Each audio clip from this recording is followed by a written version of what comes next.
E aí, pessoal, tudo certinho? Então, a prova é depois de amanhã. Você agora tem que estar só fazendo os detalhezinhos finais de aprovação, né? A organização final para garantir essa aprovação depois de amanhã na prova de vocês. Então, eu vou conversar algumas coisinhas rápidas, relembrar alguns temas importantes, tanto no que diz respeito ao direito material, quanto no que diz respeito à peça, tá? Vou começar com o direito material. Quero lembrar a vocês dois pontos, na verdade tem 3 pontos de direito material que eu quero lembrar rapidamente nessa revisão. Primeiro, desapropriação. Eu quero te lembrar que a desapropriação se divide em 2 fases, né? Nós temos uma fase executória, em que o Estado executa o dinheiro e entra no bem, né? E a fase prévia, que foi a fase declaratória. Na fase declaratória, o que a gente tem é a declaração de utilidade pública e interesse social. Então, primeiro, o Estado faz uma declaração informando que tem interesse público na aquisição do bem. A ideia é essa, começa desapropriando por meio da declaração. Ele efetiva uma declaração de utilidade, necessidade pública ou interesse social. Essa declaração é feita por decreto ou lei. E aí, algumas consequências decorrem da declaração. Vamos lembrar? Primeiro, declarada utilidade pública ou interesse social, o bem, ele passa a submeter à entrada do Estado. O Estado pode penetrar no bem para fazer medições, para fazer avaliações no terreno. Esse é o primeiro ponto.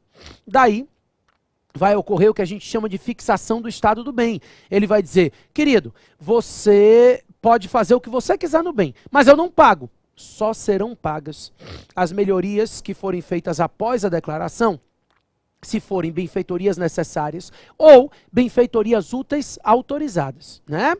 E aí, essa declaração tem um prazo de caducidade. Cuidado com o que acontece na sua prova. Se ele te disser que a declaração foi de utilidade pública ou interesse ou de utilidade ou necessidade pública e o Estado foi executar mais de 5 anos depois, decaiu.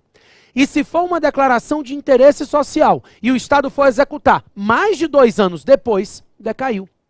Então, a declaração de utilidade e necessidade pública decai após 5 anos, a de interesse social decai após 2 anos. Considerando dentro do prazo de caducidade, passa-se a fase executória. E aí eu lembro a vocês, a execução é mais ampla, né? Quem pode promover desapropriações?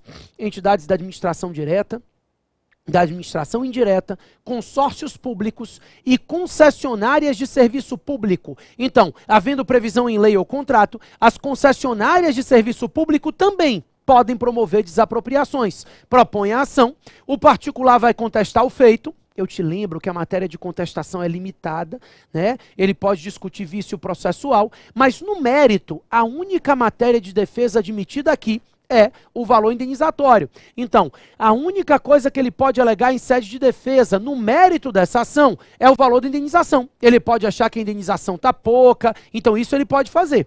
Em razão disso, essa declaração de utilidade pública ou de interesse social, ela não pode ser questionada na ação de desapropriação, né? Então, ele discute valor indenizatório, ou então ele discute matéria processual.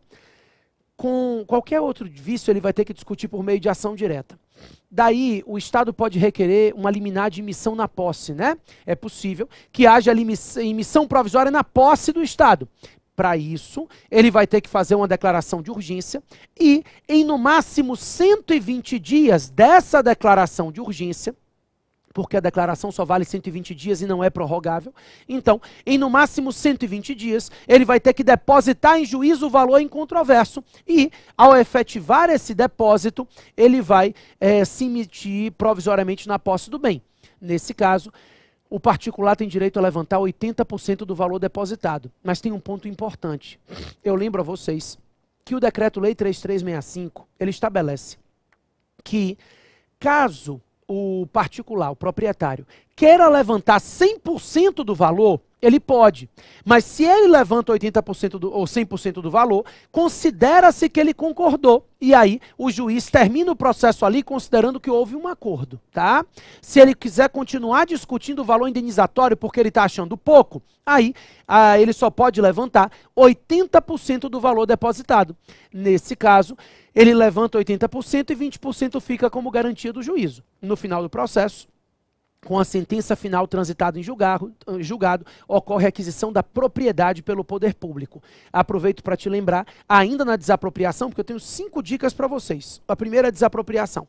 E aí, ainda na desapropriação, eu lembro a vocês que no direito administrativo brasileiro existe o que a gente chama de direito de extensão. Ou seja, se o Estado desapropria parte de um bem e deixa uma área remanescente isoladamente inaproveitável, você, particular, pode, na contestação da desapropriação, requerer a extensão da desapropriação.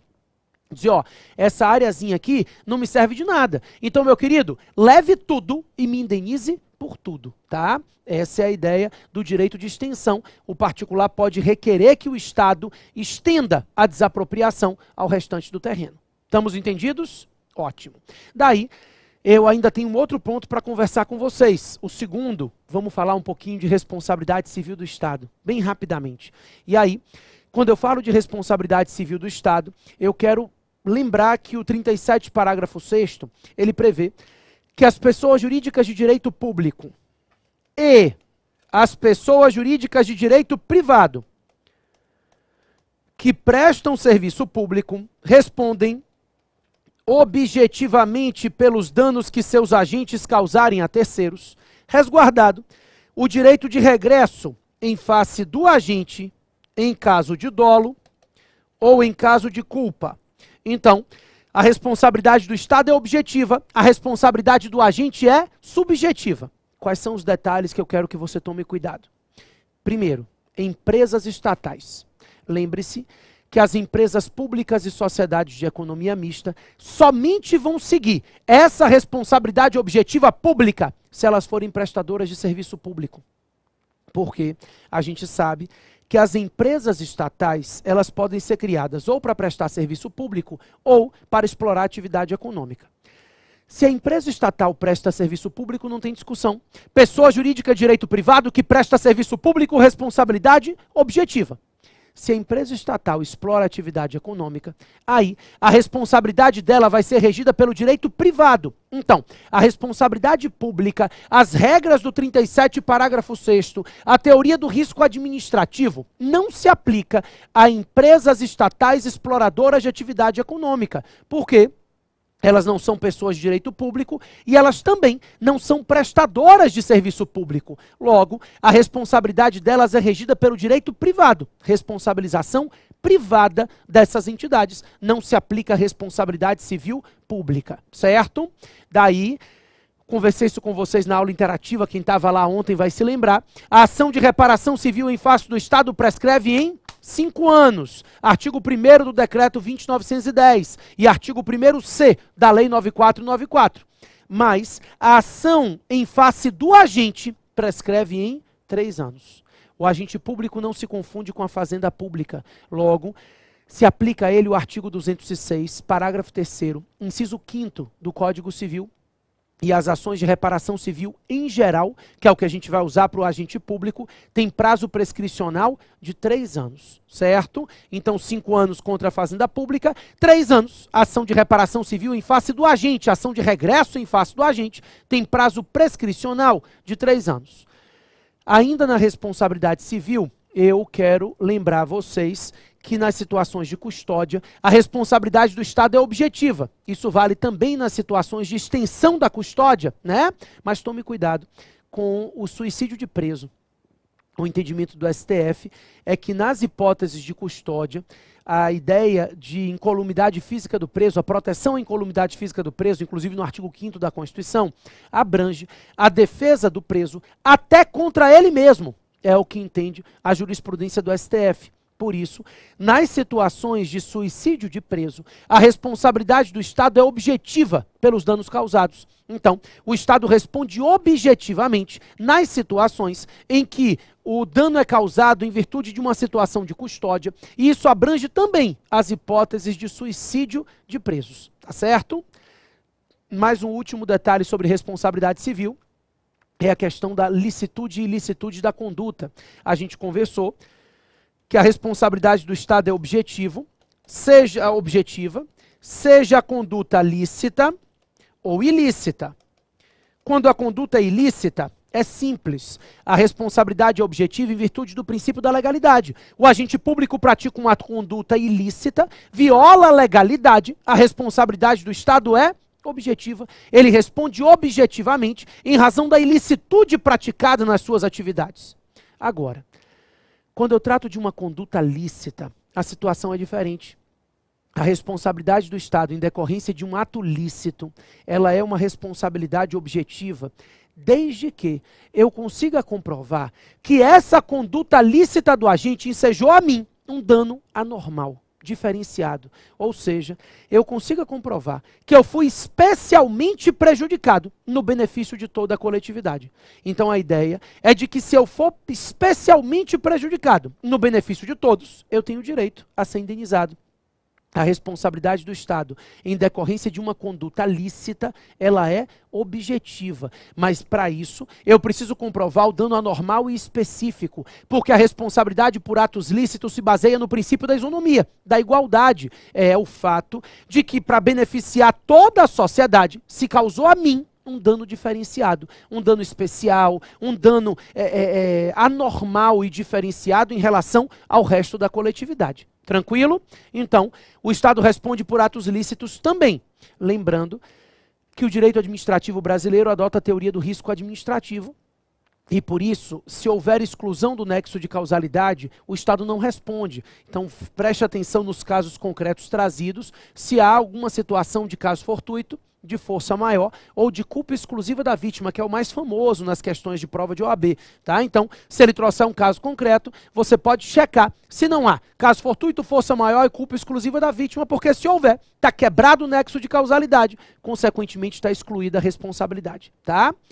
O terceiro tema, ainda de direito material, antes de partir para os dois temas de processo, o terceiro tema de direito material, improbidade. Tema da moda, né? Tem caído nas últimas provas todas, a gente não sabe o que vem por aí, mas a princípio, eu lembro a vocês que a ação de improbidade, ela tem natureza civil, né? Uma ação civil pública, e ela é proposta pelo Ministério Público ou pela pessoa jurídica lesada. Então, o Ministério Público ou a pessoa jurídica lesada propõe a ação de improbidade. Lembrando que essa pessoa jurídica lesada pode ser qualquer entidade da administração direta ou indireta, mas também pode ser uma das entidades privadas que recebem dinheiro público, tá? Entidades privadas que recebem dinheiro público também podem ser lesadas por atos de improbidade e também podem propor a ação. Quando a ação for proposta pela pessoa jurídica lesada, o Ministério Público atua como fiscal da lei. Então, a participação do Ministério Público na ação de improbidade é indispensável. Ou ele é autor, ou então ele atua como custos legis, como fiscal da lei. O réu da ação de improbidade, o agente público, e também o particular, que concorra, induza ou se beneficie, direta ou indiretamente, da prática desse ato. Então, além dos agentes públicos, qualquer particular que esteja concorrendo, induzindo ou se beneficiando direta ou indiretamente da prática do ato de improbidade, também responde perante a lei. A lei de improbidade, ela não se limita aos agentes públicos, ela abrange todos os particulares que de alguma forma tenham concorrido, induzido ou se beneficiado da prática do ato de improbidade. Então, todos esses particulares também respondem perante a Lei 8429 de 92, tá? Lembrando a vocês que quando a ação é proposta, antes do juiz decidir se ele vai ou não receber a petição inicial, ele deve notificar o acusado para que esse acusado possa apresentar uma defesa prévia no prazo de 15 dias.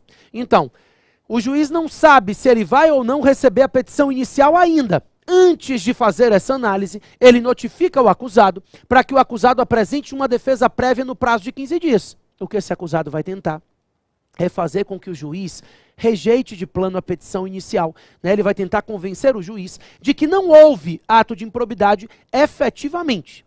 E aí, se o juiz indefere a petição inicial, cabe apelação. E se o juiz deferir a petição inicial, cabe agravo de instrumento, né? O que é uma novidade para a gente. Eu ainda lembro que nas ações de improbidade não se admite nenhuma espécie de transação, acordo, delação premiada, acordo de leniência, nada. Nenhuma espécie de conciliação é admitida no bojo da ação de improbidade administrativa. ok? Por fim, é importante a gente relembrar algumas coisas. Nós hoje temos 4 espécies de atos de improbidade. Os atos de improbidade que geram enriquecimento ilícito do agente. Os atos de improbidade que causam dano ao erário. Os atos de improbidade que atentam contra princípios da administração. E, por fim, nós temos um ato de improbidade bem específico, que está no artigo 10A, que é o ato de criar, manter ou ampliar indevidamente um benefício fiscal em relação ao tributo do ISS. Pessoal, preste atenção que a configuração do ato de improbidade não depende do dano efetivo ao erário, né? A lei regulamenta que, com ou sem dano efetivo, se houver a violação a um princípio, por exemplo, por si só, já estará configurado o ato de improbidade. Então não precisa haver um dano efetivo, um dano patrimonial, porque a violação a um princípio da administração, por si só, já se configura um ato de improbidade administrativa, tá? Além disso, eu relembro a vocês que, no caso de atos de improbidade que causam dano ao erário, a lei permite que esses atos estejam configurados a título de dolo ou culpa. Nos outros casos, é necessária a demonstração do dolo. Então, se o ato de improbidade é um ato que causa prejuízo ao erário, então esse ato pode ser doloso ou culposo. Se o ato de improbidade não causa dano patrimonial ao erário, não causa prejuízo específico ao erário, aí eu preciso comprovar o dolo, a má-fé do agente. Para que se configure o ato de improbidade que não cause dano ao erário, eu preciso comprovar essa má-fé, esse dolo. Moleza? Perfeito. Com isso entendido, pessoal, eu quero ainda que vocês saibam, e aí eu vou partir para o meu quarto ponto de conversa, que já não tem mais a ver com direito material, é relembrar a vocês o cabimento das ações. Bem rapidamente, a gente combinou que, a princípio, existem 3 ações básicas para a gente tomar cuidado, que são a ação de habeas data, mandado de segurança e a ação de procedimento comum, e, por fim, a ação popular, tá? Essa fica fora do esquema porque, primeiro eu tenho um esquema de 3 ações que vão sendo analisadas numa ordem de gradação. Se couber habeas data é ele, se não couber mandado de segurança, se não couber ação de procedimento comum. Então a gente vai seguir essa linha. A Lei 9.507, que é a lei que trata do habeas data, regulamenta que ele vai ser cabível sempre que houver a violação ao direito à informação. Então, necessariamente, a questão tem que deixar clara a violação ao direito à informação. Mas não é qualquer informação. São informações acerca da pessoa do impetrante. O que existe aqui é a violação ao direito à informação acerca da pessoa do impetrante. Esse é o raciocínio. Ou seja, esse sujeito, ele pretende propor ele pretende obter uma informação acerca da pessoa dele, ou retificar essa informação, que está lá uma informação equivocada, ou acrescentar. Nesses casos, ele precisa primeiro tentar administrativamente. A lei diz que tem que haver uma recusa, ou expressa ou tácita. Não é o esgotamento da instância administrativa, é só a recusa. Ele tentou e a administração pública não prestou as informações em 10 dias, ou então negou. Ou nos outros casos, ela não retificou e nem acrescentou as informações em 15 dias, ou então ela negou. São as 2 possibilidades. Ou ela não prestou as informações, tem 10 dias para isso, ou então ela fez a negativa expressa. No caso de retificação e acréscimo, 15 dias, presume-se recusa tácita, ou então a recusa foi expressa, tá? Lembro ainda que se não for direito à informação acerca da pessoa dele, mas for qualquer outro direito líquido e certo violado, aí ele parte para o mandado de segurança. O mandado de segurança é cabível sempre que houver a violação de um direito líquido e certo, né?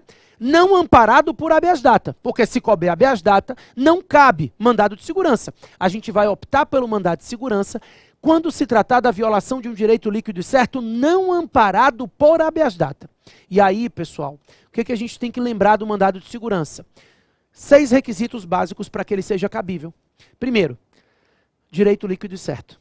O que significa dizer prova pré-constituída. No mandado de segurança, a prova tem que ser documental. Não se admite prova testemunhal, pericial, preste atenção, que pode haver discussão em relação à matéria jurídica. O que não pode haver é discussão em relação à matéria fática. Essa tem que estar provada documentalmente. Primeiro requisito, prova pré-constituída, não há necessidade de perícia, de testemunha, nada disso.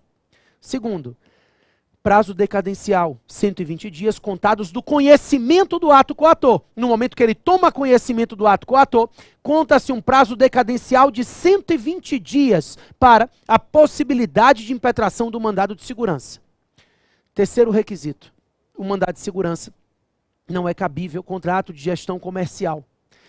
Quarto, não é cabível se for lei em tese, lei geral e abstrata. Quinto, não cabe mandado de segurança se você quiser receber a indenização de valores anteriores à impetração. Nesse caso, o mandado de segurança não é substitutivo da ação de cobrança. E sexto, não cabe mandado de segurança se a decisão for passível de recurso com efeito suspensivo ou se for uma decisão transitada em julgado. Nesses casos, não tem como optar pelo mandado de segurança, tá? Daí, a ação de procedimento comum é cabível em todas as hipóteses, mas ela é mais adequada nas hipóteses em que não caiba o mandado de segurança. Cabendo o mandado de segurança, ele é a ação mais célere, mais útil para o sujeito. Não cabendo, é possível a ação de procedimento comum, eu posso partir para as vias ordinárias sempre, né? O artigo 319 do Código de Processo Civil estabelece as regras dessa ação de procedimento comum, essa ação ordinária, porque a gente não fala mais em rito ordinário e sumário, mas é uma ação ordinária comum, né, que é uma ação que vai ser utilizada sempre que não for possível a utilização das ações especiais. A gente sempre vai ter as vias ordinárias para serem utilizadas.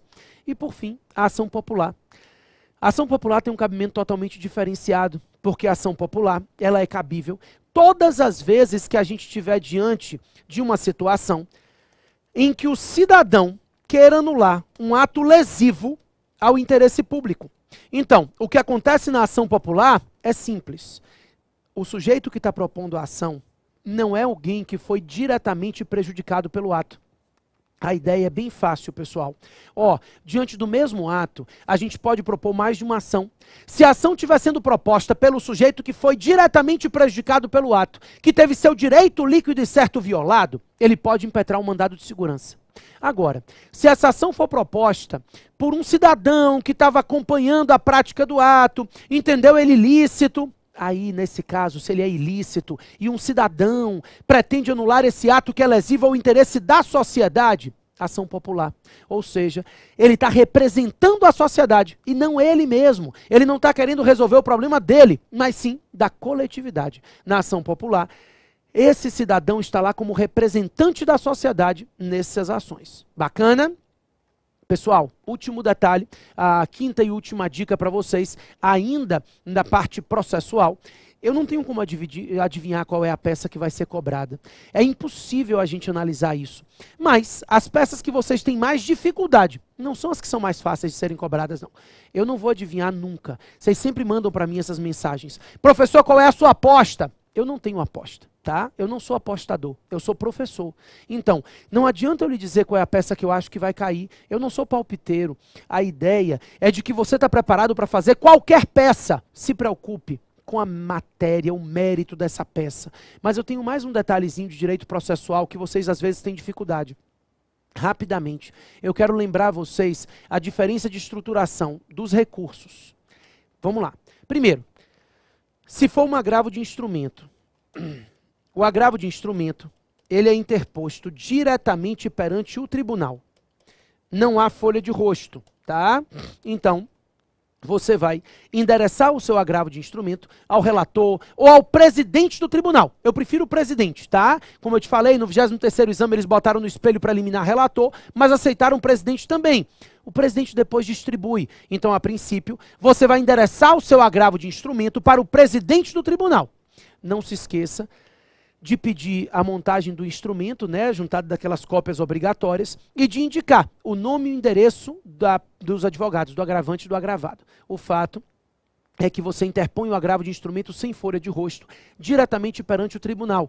Tem uma decisão interlocutória a ser questionada e você agrava dessa decisão interlocutória. A decisão não terminou o feito, você agrava e o processo continua correndo aqui embaixo. Então esse agravo de instrumento não tem folha de rosto, por isso você vai para o tribunal discutir aquela decisão e o processo segue o seu curso.